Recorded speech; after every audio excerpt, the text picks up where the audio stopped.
மனதை கட்டுப்படுத்த தெரிந்திருக்க வேண்டும். நீங்கள் நிம்மதியாக வாழணும், நீங்க சந்தோஷமாய் வாழணும்னா உங்களுடைய மனதின் அறைகள் கட்டப்பட்டிருக்க வேண்டும். கிறிஸ்துவுக்குள் சகல எண்ணங்களையும் சிறைப்படுத்த உங்களுக்கு தெரிந்திருக்க வேண்டும். உங்களுடைய மனது அலைபாயக்கூடாது. இதை விட பெஸ்ட் இருந்தால் நல்லா இருக்கும், இதை விட நல்ல வேலை கிடைச்சா நல்லா இருக்கும், இதை விட நல்ல கார் கிடைச்சா நல்லா இருக்கும். கர்த்தர் உங்களுக்கு பெஸ்ட் கொடுப்பார், அதில் எந்த சந்தேகமும் இல்லை. ஆனால் உங்களுடைய மனது எப்பவுமே பொருட்கள் மேலேயும், எப்பவுமே உங்களுக்கு இருக்கிறதை காட்டிலும் பக்கத்தில் வச்சிருக்கிறவங்க, அடுத்தவர்கள் வைத்திருக்கிற பொருட்கள் மேலே உங்களுடைய கம்பேரிஷன் இருக்கும் என்று சொன்னால் உங்கள் சந்தோஷத்தில் எந்நாளும் குறைவு இருக்கும். அப்போது இருக்கிறதிலே நிம்மதியாய் வாழ கற்றுக்கொள்ள வேண்டும்.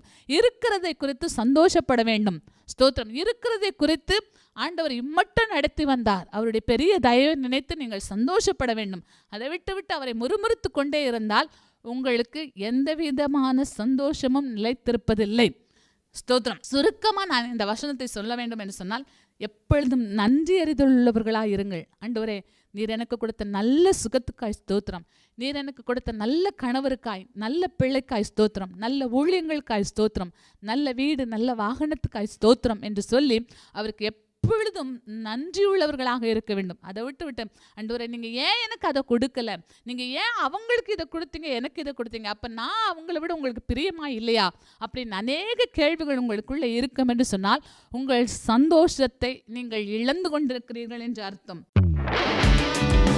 துதியின் கோட்டை ஆலயம் புதிய பேருந்து நிலையம் அருகில், திருநெல்வேலி 620007 தமிழ்நாடு, தென்னிந்தியா. இணையதள முகவரி www.fortopriceministries.org.